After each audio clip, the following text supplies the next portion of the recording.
Hello again, everyone. It's me, Gabriella, a student at Sekolah Bahasa by Book and Food Edu Cafe.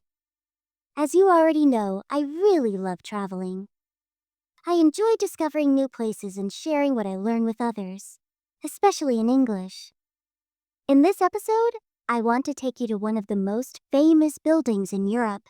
It is round, very old, and was once filled with crowds watching great shows.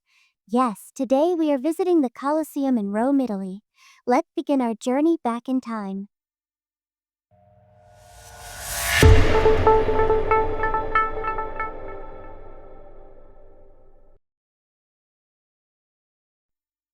The Colosseum is located in the heart of Rome, which is the capital city of Italy in southern Europe.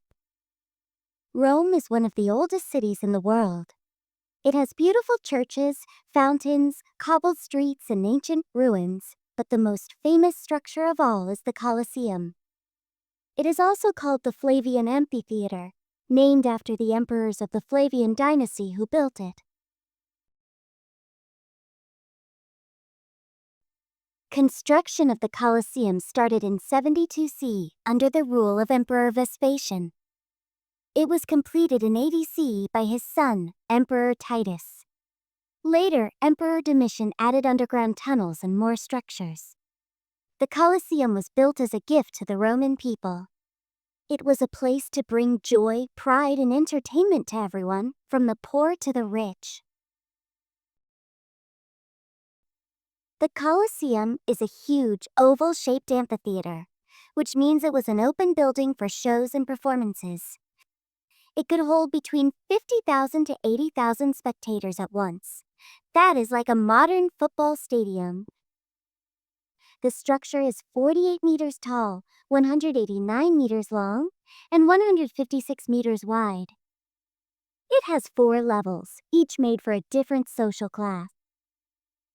People sat in different sections based on who they were. The emperor and senators sat at the bottom, noble families, and knights sat in the middle. The public sat at the top. Women and slaves sat in the highest seats furthest away. There were 80 entrances which allowed people to enter and leave quickly. This design helped control large crowds, and modern stadiums still copy this design today. The Colosseum is most famous for its gladiator games. Gladiators were trained fighters. Many were slaves, prisoners of war, or criminals, but some were volunteers seeking fame. They fought each other with weapons like swords, tridents, shields, nets. Sometimes they even fought wild animals such as lions, tigers, bears, wolves. Some events were very cruel and dangerous, but people enjoyed watching them. It was the main form of entertainment in ancient Rome. There were also mock battles, hunts, and theatrical performances. One amazing event was the Nomea, a pretend sea battle where the arena was filled with water so small ships could float and fight. The games were free to the public, and the emperor often gave food and drinks to the crowd. This was called panem et circenses in Latin, bread and circuses, to keep the people happy and loyal to the empire.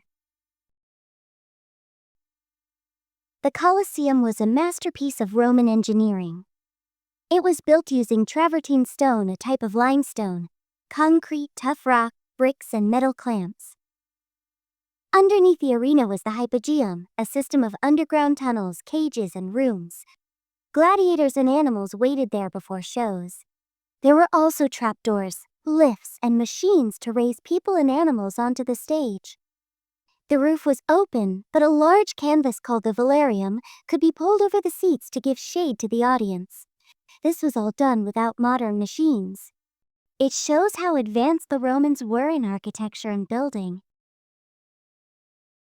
Over the centuries, the Colosseum faced many problems. In the 5th century, gladiator games were stopped as the Roman Empire started to fall and Christianity became stronger.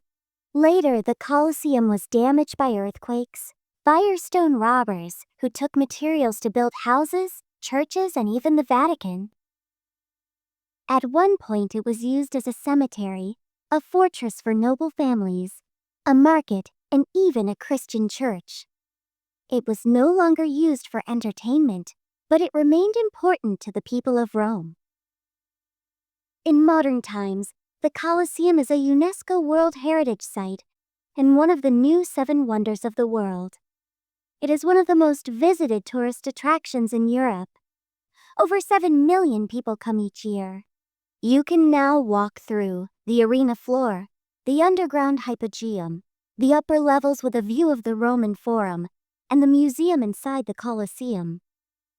At night, the building is lit up with golden light. Sometimes it shines in different colors to send messages of peace, freedom, or remembrance. When a country stops using the death penalty, the Colosseum shines in gold as a sign of hope and human rights.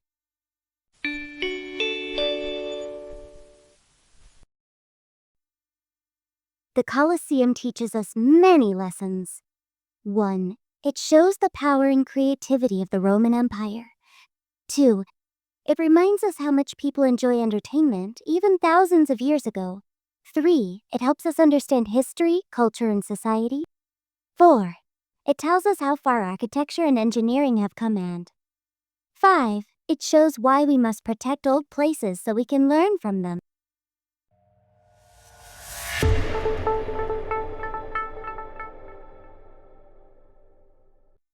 What a fantastic place! The Colosseum is not just a ruin. It is a window into the past and a symbol of strength and history. Thank you for traveling with me today. I hope you enjoyed our adventure and learned something new. Don't forget to follow Sekolah Bahasa on Instagram. Find us on TikTok for fun and easy English learning. And subscribe to this YouTube channel for more episodes of Gabriella the Explorer. If you want to learn English while traveling the world, come and study with us at Sekolah Bahasa by Book and Food Edu Cafe. Until next time, stay curious, stay kind, and keep exploring. Bye-bye.